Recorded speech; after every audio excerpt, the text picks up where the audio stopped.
ഭാവനയും പൃഥ്വിരാജും കേന്ദ്ര കഥാപാത്രങ്ങളാവുന്ന ആദം എന്ന ചിത്രത്തിന്റെ ഷൂട്ടിംഗ് അടുത്ത ദിവസം തന്നെ ആരംഭിക്കും. ജിനു എബ്രഹാമാണ് ചിത്രത്തിന്റെ സംവിധായകൻ. പൃഥ്വിരാജിന്റെ മാസ്റ്റേഴ്സ്, ലണ്ടൻ ബ്രിഡ്ജ് തുടങ്ങിയ ചിത്രങ്ങളിലെ തിരക്കഥാകൃത്തായിരുന്നു ജിനു എബ്രഹാം. ഇതാദ്യമായാണ് ജിനു സംവിധായകന്റെ കുപ്പായം അണിയുന്നത്. റൊമാന്റിക് എന്റർടൈനറായ ചിത്രത്തിൽ ആദം ജോൺ പോത്തൻ എന്ന പാലാക്കാരനായ പ്ലാന്ററുടെ വേഷത്തിലാണ് പൃഥ്വിരാജ് എത്തുന്നത്. നരേനാണ് ചിത്രത്തിലെ മറ്റൊരു പ്രധാന കഥാപാത്രത്തെ അവതരിപ്പിക്കുന്നത്. റോബിൻ ഹുഡിന് ശേഷം മൂവരും ഒന്നിക്കുന്ന ചിത്രമെന്ന പ്രത്യേകതയും ആദത്തിനുണ്ട്. കേരളത്തിലും സ്കോട്ട്ലാൻഡിലുമായി ചിത്രീകരിക്കുന്ന ചിത്രത്തിന്റെ ആദ്യ ഷെഡ്യൂളായിരിക്കും അടുത്ത ദിവസം തുടങ്ങുക.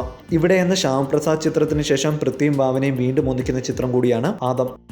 You're watching me on metromatney.com. metromatney.com. Subscribe for more videos. Subscribe for more videos. Subscribe here for more videos. Subscribe now. Thank you.